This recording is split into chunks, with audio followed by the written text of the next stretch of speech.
Hello, and welcome again to another episode of I Helped Make That. I'm your host, Kevin Higgins, and with me today is legendary TV writer Michael Price. Welcome to the show, Michael. Hi, Kevin. I'm so happy to be here. Yeah, how are you doing? I'm great. Thank you. Great. So, before we get started on what we're going to be talking about today, let us get the anchor ad out of the way. So, everyone, have you wanted to create a podcast? Michael, have you wanted to create a podcast? I have always wanted to create a podcast. What would the podcast be about? Oh, it might be about baseball, actually. I'm a big Mets fan of the New York Mets. Oh, I'm a Mets fan too. Ah, So if you wanted to create a podcast about the Mets, you know what you should consider using? what? Anchor. You know why Anchor? No, but tell me.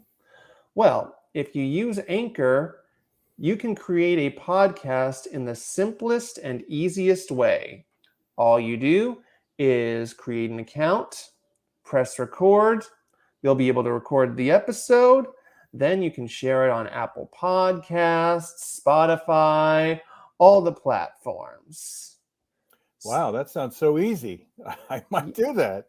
Yeah. So, everyone, if you've ever wanted to create a podcast, use Anchor today.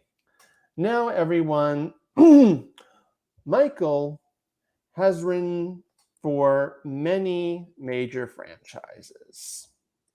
He is currently working on The Simpsons.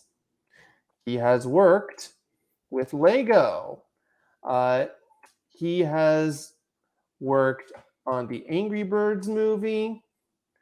He, in the past, has helped work on the PJs and Teacher's Pet, the Disney show.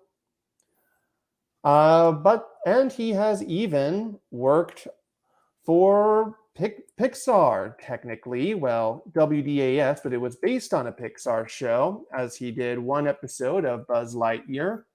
In fact, he's worked with Disney in general. But that's not what we're going to be talking about today. In fact, we're actually going to be talking about an adult animated show that he helped co-create. Anyone ever heard of the Netflix show F is for Family? Well, Michael Price helped create that show with Bill Burr. So tell me, Michael, what got you into TV writing in the first place? Well, that's a great question. I grew up just loving TV as a kid. I grew up on the East Coast in New Jersey, and at a time pre-cable, pre-internet time when there were about 6 different TV channels, and I watched them all.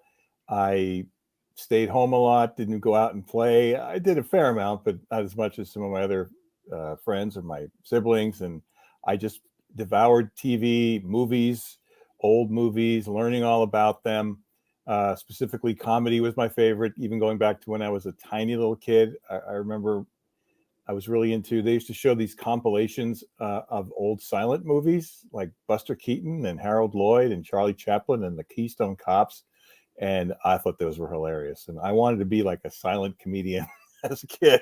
So even when I was outside, I was practicing like falling down and things like that. I wanted to be either a stuntman or Buster Keaton. And so then as I grew up, I still got into it. I loved comedy. I became a huge comedy nerd of things like Monty Python and, of course, Saturday Night Live, and learning about Second City and SCTV and also animation, specifically Warner Brothers, Looney Tunes, cartoons like Bugs Bunny.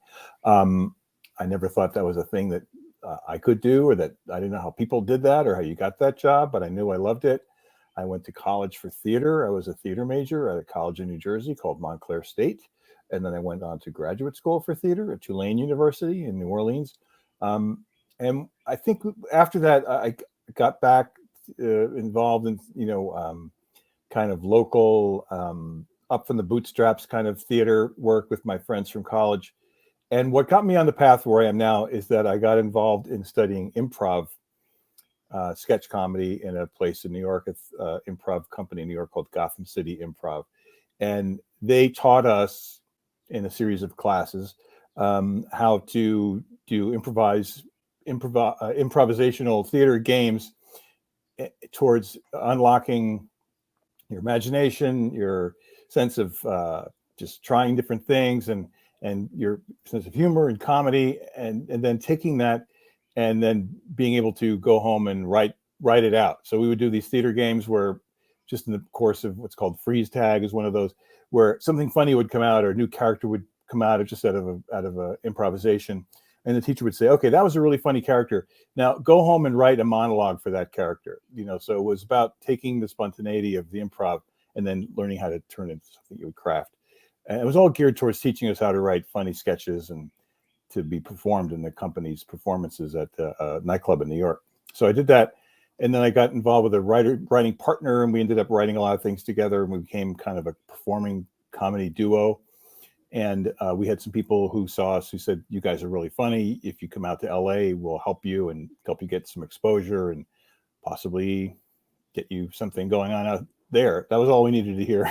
So we abandoned everything, sold everything we owned, drove out from New York to LA, and had to go of it.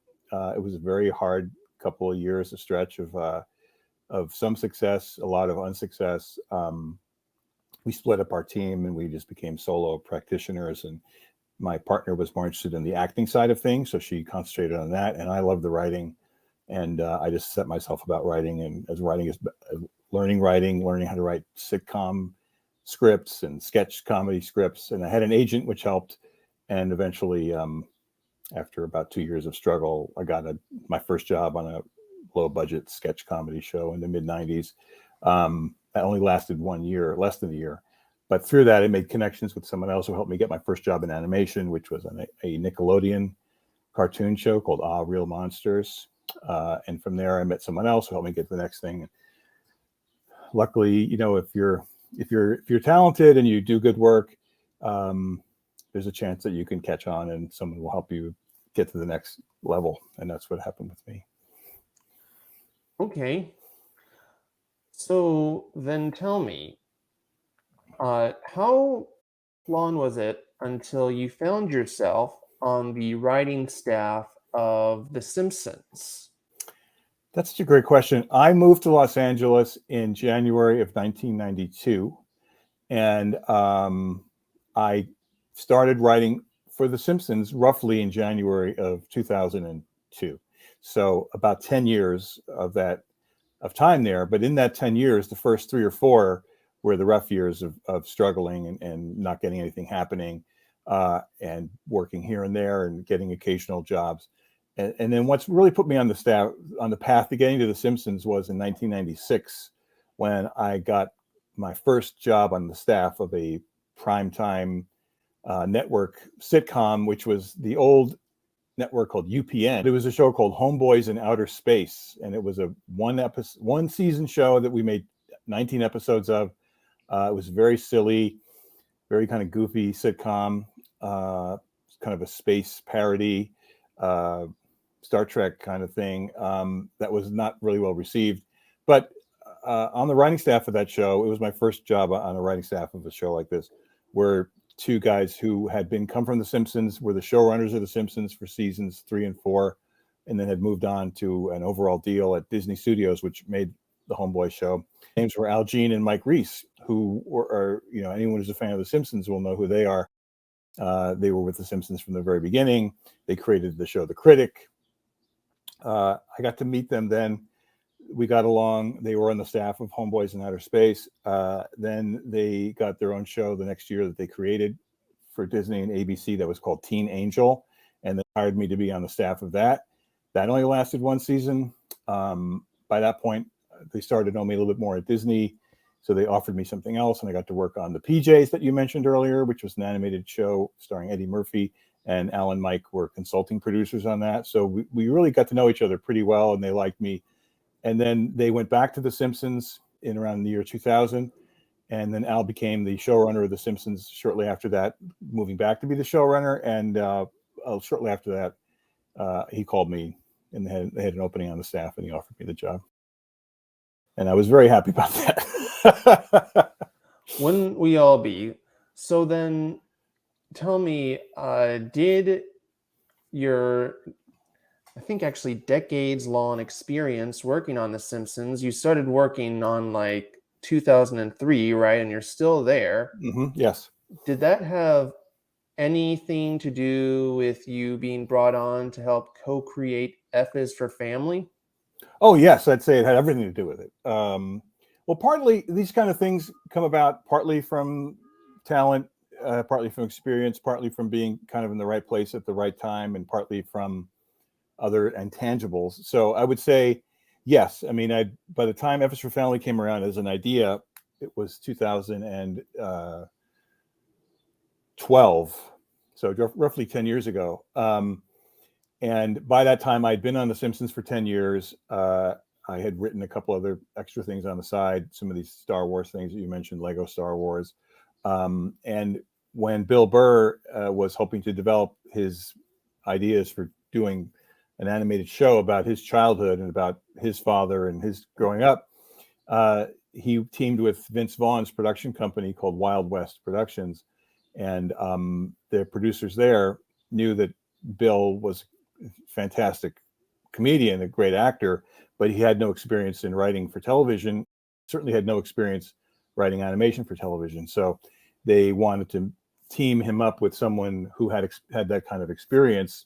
And Bill was a big fan of The Simpsons. And the intangible part was that at the time, Vince Vaughn's production company was represented by the same agency that represents me, which is CAA.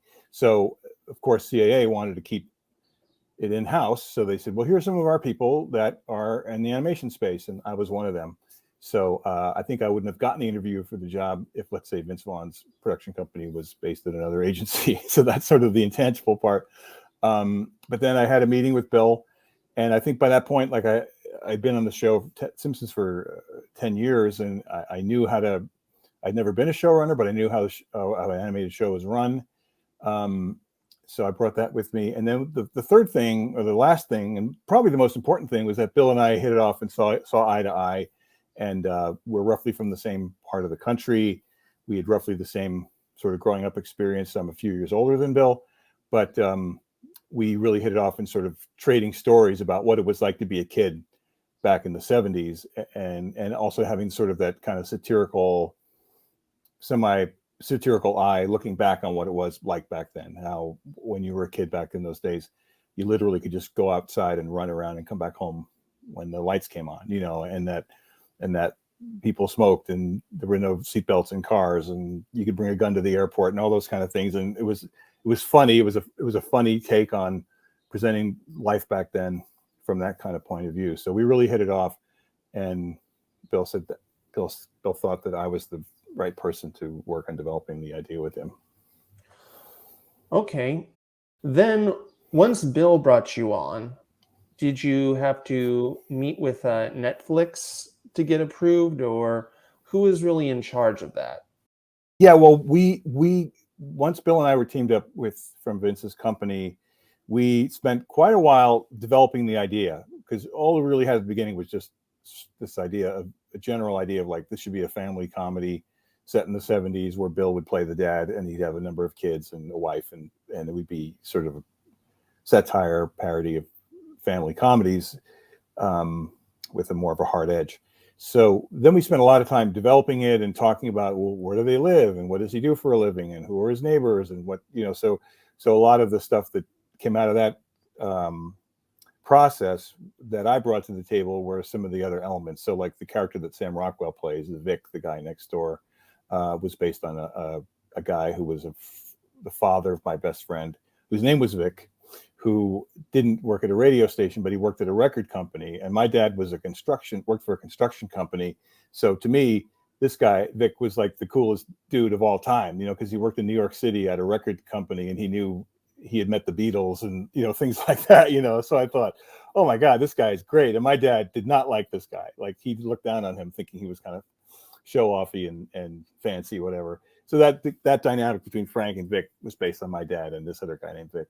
And some of the neighbors in the neighborhood are based on neighbors that I had growing up. And like the creepy neighbor named Goomer was based on a kind of a somewhat creepy neighbor we had. It wasn't as bad as Goomer.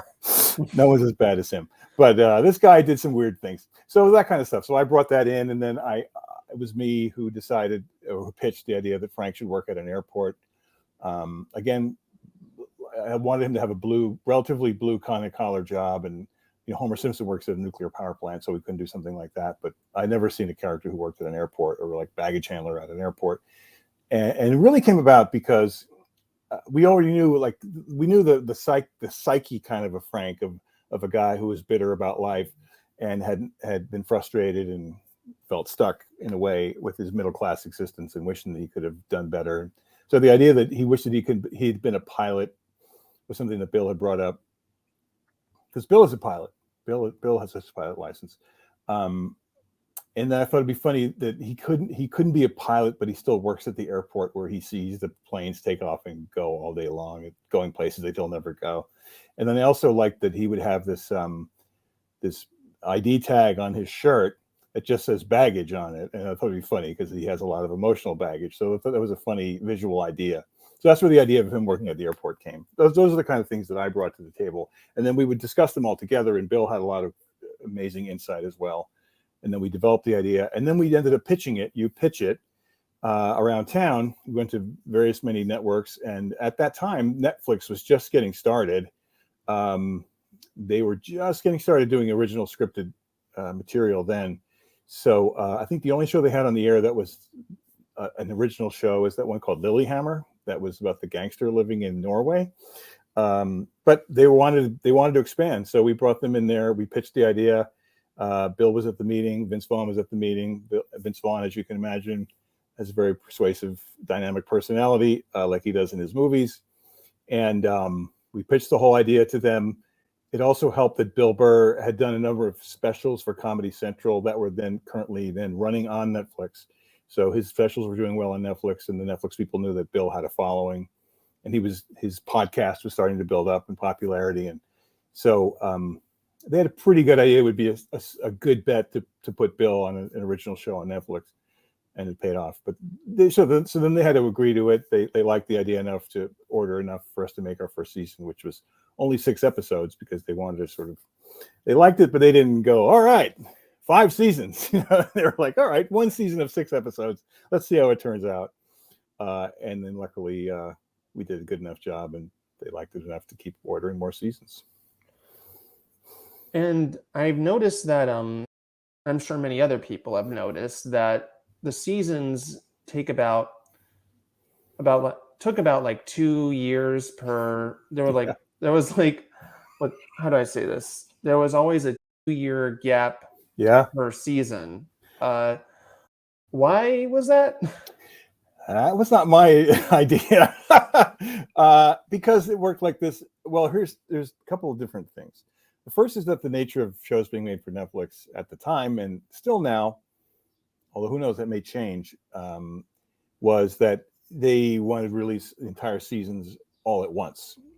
So when a show debuts on Netflix, like for instance, Squid Game or whatever, or Stranger Things, 10 episode season, all comes out at once, so you could watch the whole thing in a day if you wanted to.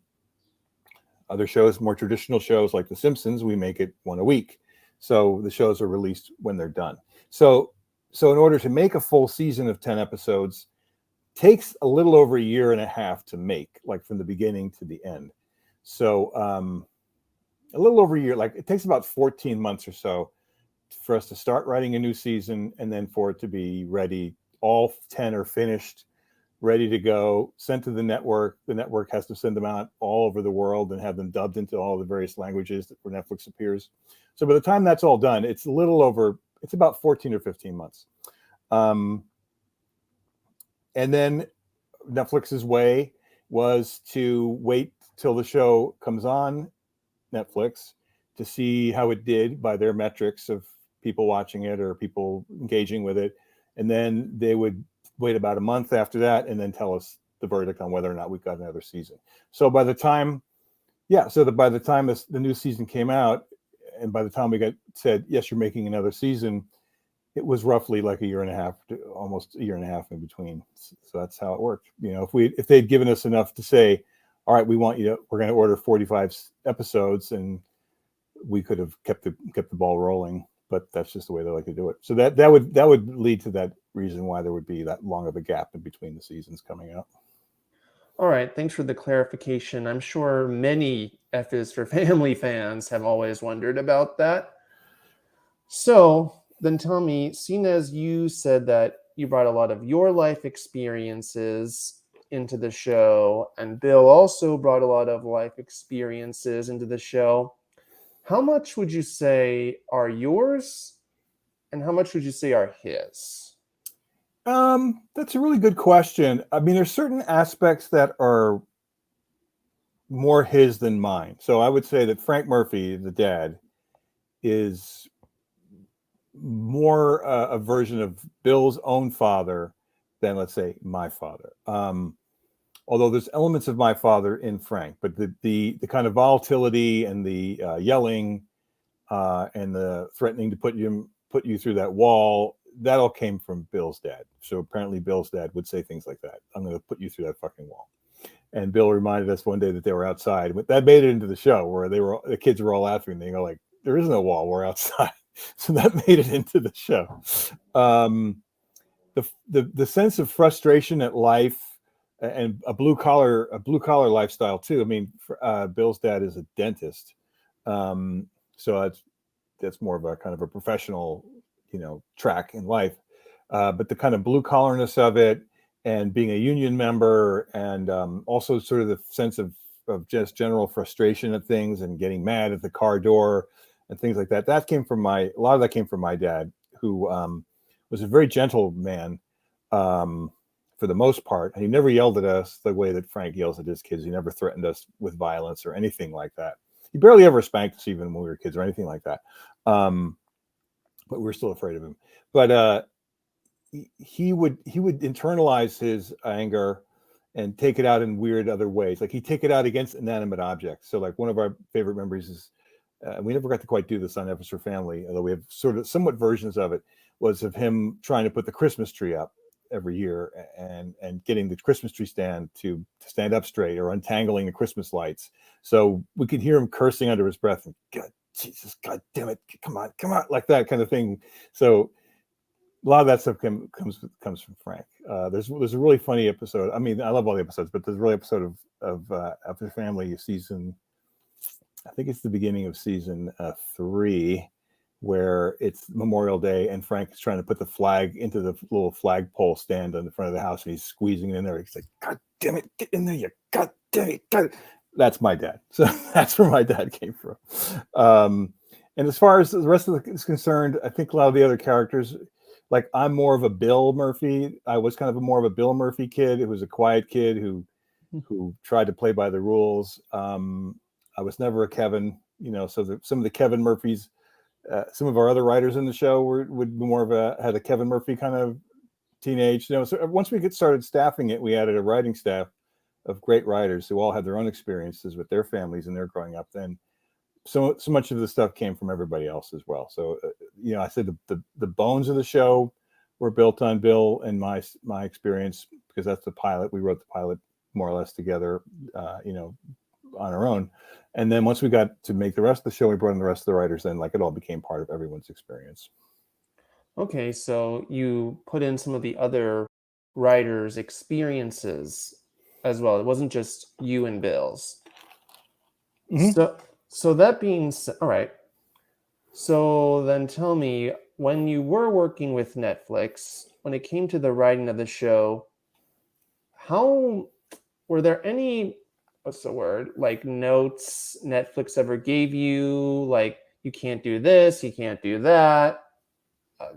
No, I mean, I will say that for the most part, we never got, I would say 99.999% of things we did, they never said no to us. That was incredibly freeing. Although working on The Simpsons, it's been, The Simpsons is kind of this oasis of non-notes as well, because just a little bit of history. When The Simpsons first launched in 1989, they came from the Tracy Ullman Show, which was one of the first shows on the Fox network that aired in 1987. And when the Fox network began, it was kind of a fledgling operation, and they wanted to make deals with talented people. So they made this deal with James L. Brooks, to create the Tracy Ullman Show, which spawned The Simpsons. And one of the things, apparently, I wasn't there, but that Jim said, I'll do a show for Fox, but I'm not going to listen to notes from any network people because I'm Jim Brooks. I created the Mary Tyler Moore Show. I created Taxi. I directed Terms of Endearment and Broadcast News. Like, I'm not going to listen to what you think works on a story because I don't need to. And they were like, okay, we want to work with you anyway. So that's the way it's been. So the entire history of The Simpsons, what happens at most other shows is that almost any other show, you write your first draft of your script or whatever, and then the people from the network call you up and go, well, we think this doesn't work. Could you do this here, change that, and for the most part, you have to figure out a way to either address the notes or to do them or make it work. And it largely leads to shows not being as good, I'd say, in my experience. So The Simpsons has never had that. So part of the reason of the, I would say, certainly the early phenomenal success of the show and continuing success is that we answer just to ourselves. And, Jim Brooks is our network, so he gives us notes, but we listen to those. But he's a master storyteller. So when it got to Netflix, I was ready to hear, like, okay, well, here come the network notes. But they were always very helpful. They never said no. I mean, Bill makes a joke, if you've seen some of these other things Bill talks about. They wanted to push. They told us to make it more, like, because there was a complete freedom as well as terms of content, in terms of language, because we were on Netflix, which didn't have advertisers at the time, although I guess they're going to start having some advertising.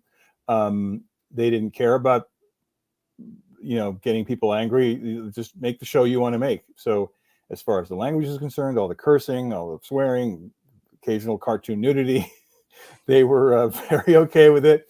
And in fact, the one story that Bill tells is that in the first season, there's an episode set on Halloween where little Bill is out there in his costume, and the bully Jimmy Fitzsimmons starts picking on him, saying, if I see you in a costume, costumes are for pussies, he says, and if I see you in a costume, I'm going to beat you up. And then Bill says, I don't care, I'm going to go out anyway, and he goes out and he's immediately beat up. And so we had like 3 or 4 of Jimmy's kids there, his friends, like pushing Bill around and stomping on him. And Netflix saw it and said, like, make it more kids stomping on him. So that was their note. So for the most part, no, we've never had that kind of note ever. All right. So actually, now I'm wondering, one thing that I love about this series is that it has a fantastic voice cast. Not just Bill, like everyone does an incredible job. So when you what I was wondering is, did you and Bill have these actors in mind for the characters when you developed them? Well, some yes, some no. They came about in different ways. Of course, Bill was the first actor cast because he was a creator of the show. So then we started just from the family and moved outward. So as far as let's say Kevin Murphy was concerned, we knew about Justin long, and Justin had a relationship with Vince Vaughn from being in the Dodgeball movie and some other work they had done together. So, we were just like a show. We didn't pay a lot. Like, we were a fairly low budget show. So like, to go to someone of the caliber of Justin Long and say, we want to put you on a cartoon show, he might have said no. But I think the fact that he had a relationship with Vince and he knew of Bill, a lot of the people that joined on the show too were big fans of Bill, or maybe had known Bill a little bit. So Justin came from there. Sam Rockwell similarly had a knew Bill well and knew Vince well, and our other producer, Peter Billingsley, knew Sam. We sent out to just anybody, like all different people, hoping to get somebody great. And And then we got a phone call from our casting agent saying like, well, Laura Dern read the script on a plane ride and really liked it and wants to do it. So we were just jumping up and down. And then as far as the kid characters are really interesting because Maureen is played, among other characters, is played by Debbie Derryberry, who if you go look at her credits, you'll see like she's been in everything forever. She was Jimmy Neutron and every show, all kinds was of about stuff. to point that out. Yeah, That she was Jimmy Neutron. and she makes a specialty, among other things, of which is a real good thing to have, is if like women, specifically women who are really good at sounding like kids or boys. So Jimmy Neutron was a boy. So we got her for Maureen, and then we were kind of stuck for the character of Bill, and then just quite by happenstance, we were stuck. We didn't know who we were going to get. We were close to having to pull a trigger and find somebody. And someone sent us a tape of Haley Reinhart, who was really just only known for being a singer and had been on, she was one of the finalists on one of the early seasons of American Idol. And she has this kind of raspy voice and just a lovely young woman. And they sent us this tape of her, and she had used it to audition for a Charlie Brown special or something. So it was basically her reading one of the speeches from Charlie Brown, from A Charlie Brown Christmas. And we were just knocked out by it. We were like, who is this? This sounds like a sad 11-year-old boy, So we brought in and met her, and here she was, this beautiful, young woman, like, a singer. And we met her, and she hadn't had a whole lot of acting experience, but we thought the voice was incredible, and she was really sweet and really nice. And so we cast her, and she turned out to be just an amazing find. So, and as far as the other characters are concerned, there were some people on that list who were people that I wanted to work with. So we knew that our budget was not huge, so that we cast the main cast, and then we knew that our show needed our own version of, let's say, Hank Azaria, who can play 18 different characters on The Simpsons.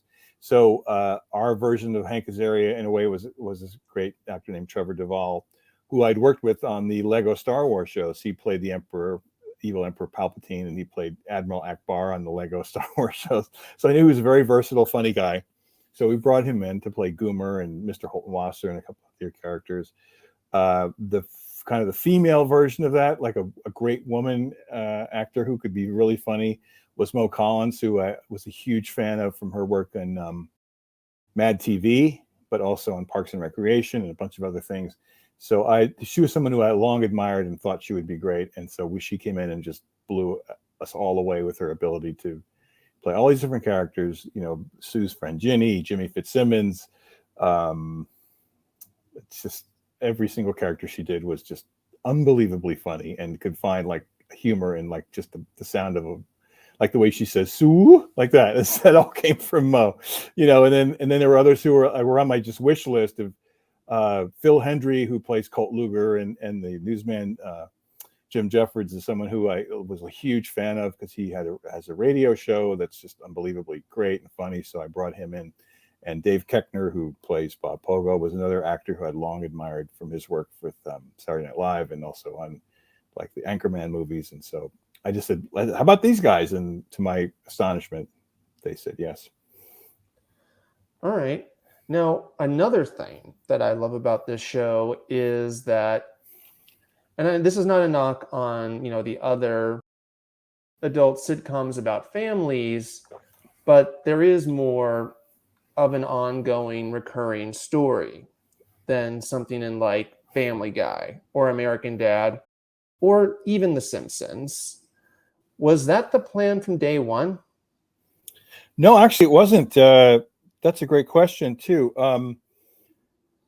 Well, as I said before, when we first were coming up with this idea, we anticipated taking this to places like Fox, or Comedy Central, or Cartoon Network, Adult Swim, or HBO or something. There weren't a whole lot of outlets for this kind of stuff, and so we anticipated it being in the Simpsons, Family Guy mold of every episode it's its own episode. And so there's the episode where they go to buy a Christmas tree. There's the episode where it's the kid's birthday party with that kind of storytelling, where each episode more or less can stand on its own. And that's how we thought of it, and that's why even like that first pilot episode is centered not necessarily on like story arc things, but on the kid broke the TV set. Which, by the way, that did come from my life. My older brother brought home a magnet from school and ruined our brand new color TV. So that's where that story came from. But anyway, once we got picked up by Netflix, they were the ones who said, we've discovered that the best way to do shows on Netflix is to serialize them and have each episode. It promotes binge watching by having episode 1 end with a cliffhanger into episode 2, and so on and so on and so on. So they very strongly suggested that we want you to do the show this way. So at first we were a little taken aback by it because we weren't expecting to do it that way. And then we had to sit there and say, okay, well, how does episode 1 lead into episode 2? And so then we had to try to kind of chart out the rest of season 1. And that's where we came up with all these things that became the rest of season 1 about the union problem, the possible strike at the airport, Bill's ongoing trouble with the bullies, and Sue wanting to get a job. And so we had to chart out the rest of the season that way. And then we went back in. If you watch that first episode, you'll see that for the most part, the first episode is a standalone story about getting a TV. And then at the very, very, very end, the very last thing is Frank gets this phone call saying that his boss, Ed, at the airport was killed in an accident. And now Frank is going to be promoted to take over for him. And that sets in motion the plot of the rest of the season. But that was literally added on in the process, later in the process, So, but I will say this, that as much of a we were taken aback by it at first and sort of like, oh boy, how are we going to do this? This wasn't what we expected. We accepted the challenge and I think we rose to it. And as we did it, it made the show so much more richer and interesting to write than if it had just been the other kind. As much as I love The Simpsons, and I dearly love The Simpsons.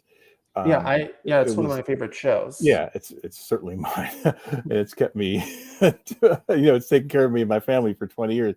But there was something really fascinating and challenging about writing about, and I don't think there had ever been an animated show that had done it this way, and also the kind of stuff that I like to really watch. I watch plenty of comedy, I watch plenty of animation, but the shows that I really get invested in are the serialized dramas. Like going back, like The Sopranos, Breaking Bad, Better Call Saul, Mad Men. Those are the shows that I really love, and I really love to see them. And I went back and watched some old seasons of Mad Men, of Breaking Bad, of Sopranos, to see how a season lays out and how episodes lay out. And it felt like, wow, okay, for the next couple seasons, I'm going to be as if this is my version of. This is our Sopranos, even though it's nothing like it at all. But the same thing of like, how do you chart out the arcs? What is a season arc? And it made it so much more rich that the characters are living kind of in a real time and things are moving forward, and the kids are getting older, and we see birthdays, and they move from 5th grade to 6th grade, and then everything that happened in season 1 builds on for things, and things happen in season 3 that are a result of something that happened in season 1, and it just became incredibly rich and incredibly satisfying to do it that way. And I almost can't imagine like what that other version of the show would have been like. I don't think it could have sustained. So I'm so glad we did it this way. Yeah, and not to bow down to even more, but yet another thing I love this show is how it not only makes fun of how fucked up the 70s was from accounts I've heard about it from people who grew up then, but it really sort of explores like just how, what's the word I'm looking for? How it just messed everything up. It's not like, again, like I enjoy Family Guy, but it is just kind of like, there's a fucked up thing, laugh at it. But this show goes further and says, this is a fucked up thing, laugh at it, but really think about it. Really think about how it affected people. So when you were starting to develop the show as more of a serialized narrative, was that sort of the plan to like sort of explore just how culture social and cultural norms of that period affected the characters? Certainly. Yeah, I mean that was sort of the thing we felt that also made our show different from other shows, was that we had that point of view of looking back from the mid 2010s, whatever that decade was, the teens, to now, back to the 70s at a different time, and having some fun with how terrible things really were back then, because there's a nostalgia too. Like the one thing that I know Bill said, one of our motivating philosophies was, as much as successful as that show was, we didn't want to be that 70s show, which was a very fun and successful show, and it spawned a lot of great careers. And actually, Kurtwood Smith, who played the father on that show, plays Sue's father on our show. But had kind of like a hazy nostalgia of like everyone's listening to Led Zeppelin, everyone's wearing like disco pants, everything kind of show. And we wanted to make it about the gritty 70s that we remembered, that Bill and I remembered, and some of the writers on the show were old enough to have grown up with them. And we really wanted to say, like, it wasn't that great back then. Nostalgia is a thing that, there's a lot of nostalgia right now, probably for the 90s. And I remember some parts of the early 90s weren't so great.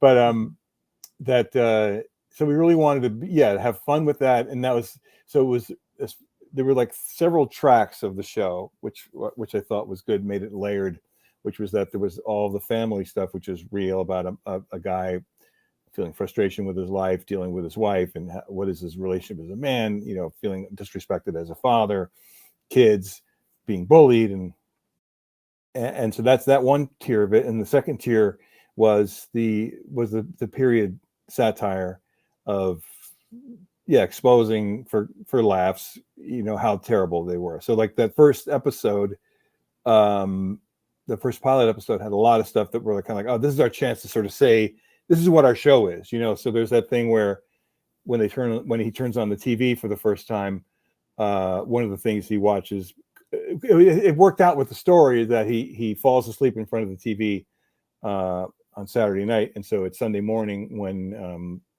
little Bill wakes up and wants to watch his cartoon. But we're like, okay, what Sunday morning shows back then would be these community affairs shows. So we thought of the idea of that it would be a show about the black experience, hosted by the white anchorman Jim Jeffords. So that's how Jim Jeffords came about. We want the whitest guy of all time hosting the show about Black Now, whatever it was called, and him being incredibly dismissive of these people and saying that racism is now over and all that stuff. And then we really enjoyed that. And then we thought it'd be funny that when the next time we see the TV at the TV store, he's now hosting the show about female, feminist perspectives. But it was our chance to sort of add that extra sense of satire.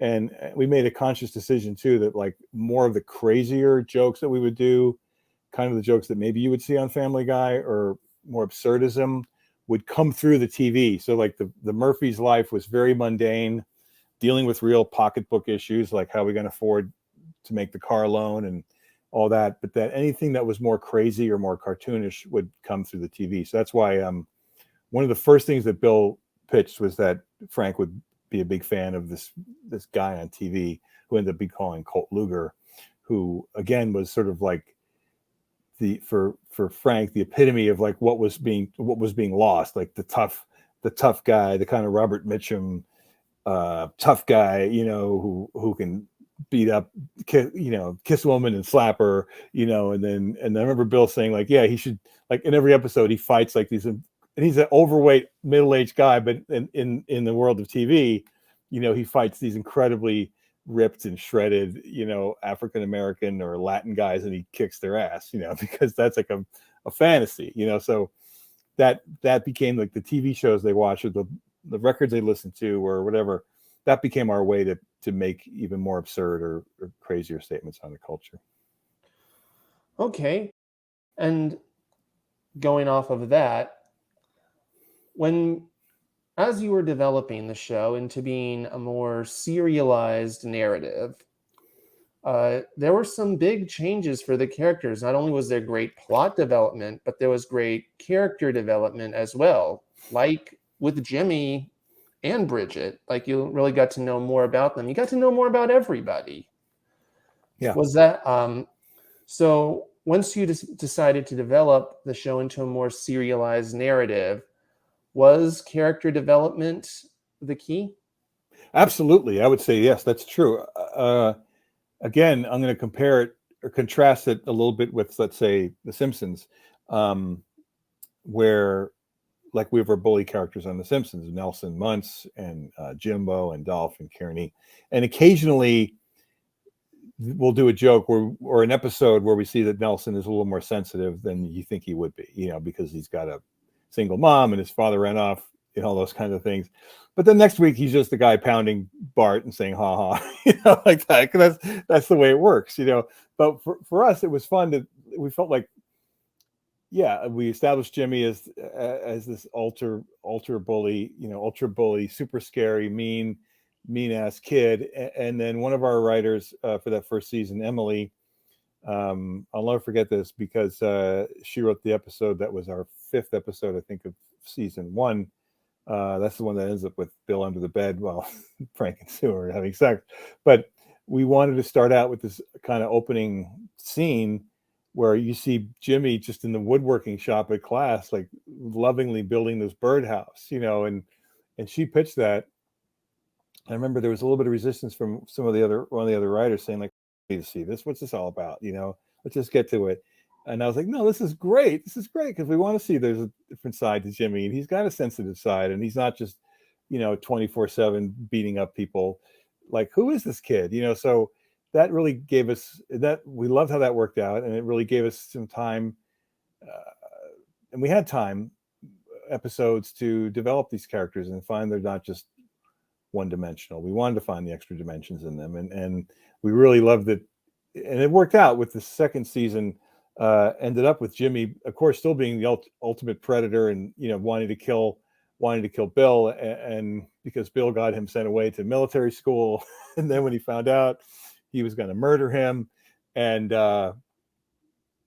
then Bill had his moment of feeling bad for Jimmy when their trick went bad and Jimmy ended up getting hit by the newspaper guy's car. And that we love that moment for Bill, that he decided to take Jimmy to the hospital and help him be recovered. And then Jimmy now felt that I was wrong about you. And then he calls him his best friend, because he's such a sad kid. It was really fun to find these extra dimensions in characters, like specifically Jimmy Fitzsimmons, who could have just been portrayed as the super bully who just wedgies kids and punches them all the time. But it was really, really fun to find these extra levels in him and extra parts of him. And that started with the first season, episode 5, where our writer, Emily Towers, pitched that cold open kind of teaser where you see Jimmy very, very lovingly in woodshop class making his birdhouse. And then later on, he has a little wooden puppet that he calls Peppino. I thought that was great, that he's not just a stereotype, he's got dimension and he's got character, and that the success of that made us feel like we're just going to keep hitting the same notes all the time. Then we're going to run out of stuff, and some of that also came from Bill too, of Bill feeling like we want to be like life. We don't want to just be like, there'd be certain kinds of jokes that we would rely on, and he'd go like, we've done too many of these kind of jokes. Like, let's do something else. Let's find another shade of, like, the only characters that really never really grew, and we ended up using them less and less as years went by, were I know who you're talking about. The diaper kid and his brother Ben and Kenny. I love them, but we use them a lot. And like in the last season, I think they were only in like 1 or 2 lines, because they were one dimension. They were one note. So the only thing that changed was that one of them. Ben ended up being an amazing guitar player. It made it much more fun and much more rich to write those kind of characters than just keep them one dimension. Great. Well, I think that's all the time we have for today, but thank you so much, Michael, for coming on to the show. Thank you, Kevin. It's such a pleasure to talk about the show, because it's been over a year since we last finished writing it, and almost a year. It'll be a year in September when we actually finished all the work on it. So it's really fun to go back and think about it again, and I miss it. I wish we had done more seasons, but that was Netflix's way of sort of telling us that 5 was enough. I loved it so much. So it was such a pleasure to talk to you about it and to talk about anything, and just to talk to you in general was really fun. Yeah, thanks. Anyway, that was I Helped Make That. And until then, bye.